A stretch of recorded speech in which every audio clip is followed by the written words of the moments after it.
Hello प्यारे बच्चों, कैसे हैं आप। आज हम कक्षा 7 से पाठ 6 रक्त और हमारा शरीर पढ़ेंगे।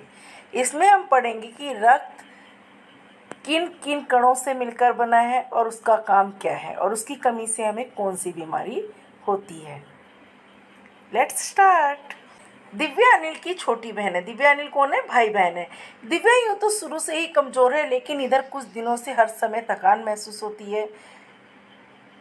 थकान महसूस होना, वो थक जाती है, मतलब टायर्ड हो जाती है। किसी काम में उसका मन नहीं लगता, भूख भी नहीं लगती। कोई भी काम करती तो उसमें मन नहीं लगा पाती, भूख भी नहीं लगती, जल्दी से थक भी जाती है। अस्पताल में उसे डॉक्टर ने देखा तो कहा कि लगता है दिव्या के शरीर में रक्त की कमी हो गई है।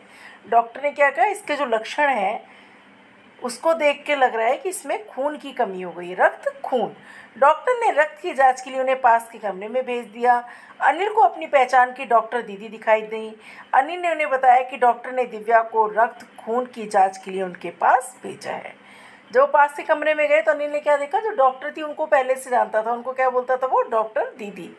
और उसने उनको बताया कि दिव्या की जाँच के लिए आपके पास हमें भेजा गया है। इतना सुनते ही डॉक्टर दीदी ने दिव्या की उंगली से रक्त की कुछ बूंदें एक छोटी सी शीशी में डाल दी। उन्होंने क्या किया, वो सुई जैसी होती है ना उनके पास, वो चुभाई, रक्त की एक दो बूंदी एक छोटी सी शीशी में डाल दी और स्लाइड पर लगा दी। कांच की स्लाइड भी देखी होगी, आप लोग गए होंगे जब लेबोरेटरी में, और उस पर लगा दिया। अनिल, तुम कल अस्पताल से रिपोर्ट ले जाना। दीदी ने कमरे पर दस्तक दी। भीतर से आवाज़ आई, आ जाओ। डॉक्टर दीदी ने पास रखी कुर्सी पर उसे इशारे से बैठने को कहा। वह सूक्ष्मदर्शी द्वारा एक स्लाइड की जांच कर रही थी। रक्त की जांच होने पर डॉक्टर दीदी ने साबुन से हाथ धो लिए और तौलिए से साफ किए। उन्होंने इशारे से उसको बोला कि बैठ जाओ चेयर पर। सूक्ष्मदर्शी माइक्रोस्कोप, उस पर से वो किसी के रक्त की या कोई और जाँच कर रही थी। डॉक्टर दीदी ने जाँच पूरी होने पर साबुन से हाथ धो और तौलिए से पोंछे ताकि उन्हें कोई इन्फेक्शन ना हो जाए। डॉक्टर दीदी ने अनिल को बताया कि दिव्या को एनीमिया, रक्त की कमी है। उन्होंने क्या बताया, दिव्या को क्या है? एनीमिया। एनीमिया क्या होता है? खून की कमी शरीर में हो जाना। लेकिन चिंता की कोई बात नहीं है, कुछ दिन दवा लेगी तो ठीक हो जाएगी। अनिल ने दीदी से बोला, दीदी क्या मैं आपसे एक सवाल कर सकता हूँ? दीदी ने बोला, हाँ हाँ, क्यों नहीं। एनीमिया से आपका क्या मतलब है? उसने कहा, दीदी मैं आपसे कुछ पूछना चाहता हूँ। पूछो, जिज्ञासा हो रही है उसको। बोला, हाँ पूछो। बोले, एनीमिया से आपको क्या मतलब है, कि एनीमिया है क्या? दीदी उसने पूछा, यह जाने कि तुम्हें रक्त के बारे में जानना होगा। दीदी ने उसके पूछ जाने पर क्या बोला, सबसे पहले तुम्हें रक्त जानना होगा, रक्त क्या है। दीदी ने कहा, देखने में रक्त लाल रंग के समान दिखाई देता है, किंतु इसे सूक्ष्मदर्शी द्वारा देखो तो यह भानुमति के पिटारे से कम नहीं। इसके दो भाग होते हैं, एक भाग तरल जिसे प्लाज्मा कहते हैं, दूसरा वह जिसमें कई तरह तरह के कण होते हैं, कुछ लाल, कुछ सफ़ेद, कुछ ऐसे जिनका कोई रंग नहीं होता। इन्हें प्लेटलेट कण कहते हैं। प्लेटलेट को हिंदी में बोलते हैं विषाणु। क्या कहिए, देखने में तो लगेगा लाल रंग है, लेकिन ये भानुमति का पिटारा, इसमें तरह तरह की चीज़ें हैं। इसमें दो भाग होते हैं, तरल भाग को प्लाज्मा कहते हैं और दूसरे को वो है जिसमें कई तरह के कण होते हैं। डॉक्टर दीदी ने सूक्ष्मदर्शी के द्वारा अनिल को दिखाया, कहा दिखाई दे रहे हैं कण। अनिल तो मानो आश्चर्य से उछल पड़ा। रक्त की एक बूंद में इतने सारे कण, उसने कभी कल्पना नहीं की थी रक्त की बूंद में इतने सारे कण होंगे। क्या कह रही है, उन्होंने तो कभी सोचा भी नहीं था कि रक्त की बूंद में इतने सारे कण हो सकते हैं। उससे बैठकर छोटी छोटी बालूशाही की तरह दिखाई। तो ये कण कैसे दिख रहे थे? छोटी छोटी बालूशाही की तरह। उसने दीदी को बात बताई तो दीदी बोली, यह लाल कण बालूशाही की तरह होते हैं, गोल और दोनों तरफ अवतल, यानी बीच में दबे हुए। रक्त की एक बूंद में इनकी संख्या लाखों में होती है। दीदी ने क्या कहा, इनकी संख्या कितने में होती है? लाखों में। यदि हम 1 मिलीलीटर रक्त लेने तो उसमें हमें 40 से 55 लाख कण मिलेंगे। इनका कारण ही हमें रक्त लाल रंग का नजर आता है। 1 मिलीलीटर में 40 से 55 लाख कण होते हैं। यह कण शरीर के लिए दिन रात काम करते हैं। सॉरी, कण नहीं, कण होगा। सांस लेने पर साफ हवा से जो ऑक्सीजन तुम प्राप्त करते हो, ये कण उसे शरीर के हर हिस्से में पहुंचाने का काम करते हैं।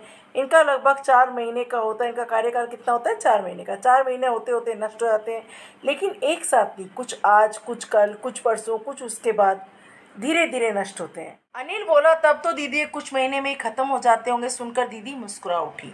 ऐसा नहीं होता, शरीर में हर समय कण बनते रहते हैं जो नष्ट कणों का स्थान ले लेते हैं। हड्डियों के बीच में ऐसे बहुत से कारखाने होते हैं जो इन कणों का निर्माण करते रहते हैं। इन कणों के निर्माण के लिए प्रोटीन और विटामिन रूपी कच्चे माल की ज़रूरत होती है। पौष्टिक आहार लेते हैं, हरी सब्जियां, दूध, अंडा, गोश्त में से तत्व उपयुक्त मात्रा में मिलते हैं। क्या बोल रहे हैं दीदी, ये तो ख़त्म हो जाएंगे फिर क्या होगा? बोले नहीं, ख़त्म नहीं होते हैं। जब हम पौष्टिक आहार लेते हैं तो उससे कण दोबारा बनते रहते हैं। यदि कोई उचित मात्रा में आहार ग्रहण नहीं करता तो इन कारखानों को आवश्यकता अनुसार कच्चा माल नहीं मिल पाता और रक्त कण नहीं बन पाते। रक्त इनकी कमी हो जाती है और इसी कमी को एनीमिया कहते हैं। तो क्या दीदी, अगर हम संतुलित आहार लेंगे तो एनीमिया से बच सकते हैं? उसने अगला प्रश्न किया। दीदी बोली, हाँ, काफ़ी हद तक सही हुआ, किंतु हमारे देश का सबसे बड़ा कारण पौष्टिक आहार की कमी है।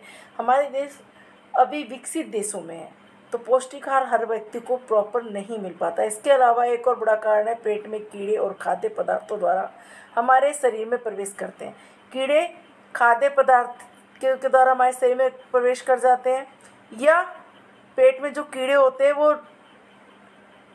पानी की गंदगी से और भी बहुत रीजन से हो जाते हैं। अति आवश्यक है कि हम पूरी तरह से साफ़ सफाई से बनाए खाद्य पदार्थों को ग्रहण करें। हम ये चाट, समोसे जो ठेले पे खड़े हुए खाते हैं ना, ये बीमारी का बहुत बड़ा कारण हो सकते हैं। भोजन करने से पहले हाथों को अच्छी तरह धो लेना चाहिए और साफ पानी ही पीना चाहिए। एक और तरह के कीड़े होते हैं, ज़मीन की ऊपरी सतह पर पड़ जाते हैं और ये त्वचा के रास्ते हमारे शरीर में प्रवेश करते हैं और हाथों में अपना घर बना लेते हैं। इससे बचने का उपाय है कि शौच के लिए हम शौचालय का ही प्रयोग करें, इधर उधर नंगे पैर ना घूमें। शौच के लिए कहाँ जाना चाहिए? शौचालय में। अनिल बोला, दीदी आपने बहुत महत्वपूर्ण बातें बताई और पल भर सोच में डूबा। फिर बोला, आपने बताया था रक्त में सफ़ेद कण तथा प्लेटलेट कण होते हैं, उनका हमारे शरीर में क्या काम है? वो जिज्ञासु बच्चा है। अब लाल रक्त कण तो उसे पता लगे, अब कह रहे सफ़ेद कण और प्लेटलेट कण ये क्या होते हैं? दीदी बोली, सफ़ेद कण हमारे शरीर के वीर सिपाही हैं। क्या है? हमारे शरीर के सिपाही हैं जो रोगाणुओं से डटकर मुकाबला करते हैं। जहाँ तक संभव हो पाता है रोगाणुओं को शरीर के भीतर प्रवेश नहीं करने देते और बहुत से रोगियों से हमारी रक्षा करते हैं यह सफ़ेद कण। और बीमारियों का काम होता है चोट लगने पर बचाव करने में मदद करने में। तरल भाग प्लाज्मा एक विशेष किस्म की प्रोटीन होती है जो रक्त वाहिका की फटी दीवार में मकड़ी के जाले के समान एक जाला बुन देती है, चिपक जाते हैं और इस तरह दीवार में आई दरार भर जाती है और रक्त बाहर निकलना बंद हो जाता है। तो उसने विषाणु, प्लेटलेट और श्वेत रक्त दोनों का काम बता दिया।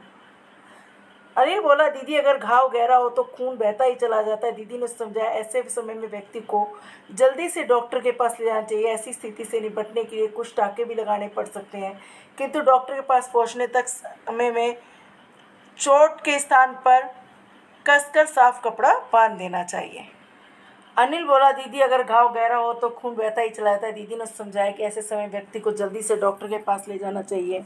ऐसी स्थिति से निपटने के लिए कुछ टाँके भी लगाने पड़ सकते हैं, किंतु डॉक्टर के पास पहुंचने तक के समय में चोट के स्थान पर कसकर साफ कपड़ा बांध देना चाहिए। दीदी ने क्या बताया? ठीक कह रहे हो, लेकिन घाव ज़्यादा गहरा हो तो हो सकता है टाँके लगाने पड़े, इसलिए डॉक्टर के पास ले जाओ। लेकिन क्योंकि खून बहता रहेगा तो खून की कमी हो जाएगी, इसलिए उस जगह पर जहाँ से खून बह रहा है कसकर साफ कपड़ा बांध देना चाहिए।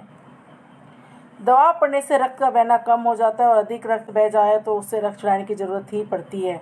दीदी बोली, हर व्यक्ति का रक्त एक सा नहीं होता। कुछ विशेष गुणों के आधार पर रक्त को 4 मुख्य वर्गों में बांटा गया है। ज़रूरतमंद व्यक्ति को रक्त समूह की जांच कराने के बाद ही उस रक्त समूह का रक्त चढ़ाया जाता है। क्या कहिए? रक्त समूह को कितने भागों में बांटा? हमने 4 भागों में बांटा है और जिसका जो रक्त समूह होता है, दूसरा जो रक्त चढ़ेगा वो उसी समूह का व्यक्ति चढ़ा सकता है। अनिल ने कहा, दीदी अगर उस रक्त समूह का व्यक्ति ना मिले तब ऐसी स्थिति में हम ब्लड बैंक बन जाते हैं। हर अस्पताल में इस प्रकार के ब्लड बैंक होते हैं। सभी प्रकार का रक्त समूह का ख्याल रखा जाता है, किंतु इस ब्लड बैंकों में रक्त का भंडार सुरक्षित है। इसके लिए आवश्यक है कि हम समय समय पर रक्तदान करें। क्या करिए? हर अस्पताल में ब्लड बैंक होता है, लेकिन उसमें भी तो ब्लड खत्म हो जाएगा अगर हम रक्तदान नहीं करेंगे, इसलिए रक्तदान करना चाहिए। अनिल ने कहा, क्या दीदी मैं रक्तदान कर सकता हूँ? दीदी ने उसे बताया, 18 वर्ष से कम की उम्र में लोग रक्तदान नहीं कर सकते। 18 से अधिक उम्र के स्वस्थ व्यक्ति ही रक्तदान कर सकते हैं। एक समय में उनसे लगभग 300 मिलीलीटर रक्त ही लिया जाता है। प्रायः समझा जाता है कि रक्तदान करने से कमजोरी हो जाएगी, किंतु ये विचार बिल्कुल निराधार है। क्या कह रही? नहीं, 18 साल से नीचे का बच्चा रक्तदान नहीं कर सकता। 18 साल के होने पर भी रक्तदान दे सकते हो, उसमें भी शर्त है कि आपका स्वस्थ होना जरूरी है। हमारा शरीर इतना रक्त से तो कुछ ही दिनों में बना लेता है। वैसे भी हमारे शरीर में लगभग 5 लीटर खून होता है। इसमें से अधिक उसकी रक्त किसी ज़रूरत व्यक्ति को दे दिया जाए तो उसका बच जाएगा। इससे बड़ी बात क्या हो सकती है? अनिल बोला, दीदी मैं तो नियमित रूप से रक्तदान किया करूँगा। दीदी ने कहा, पीठ थपथपाते हुए कहा, शाबाश। अनिल ने क्या कहा? दीदी मैं नियमित रूप से रक्तदान करूँगा। दीदी ने उसे शाबाशी दी। अगले वीडियो में हम इसी पार्ट के क्वेश्चन आंसर करेंगे।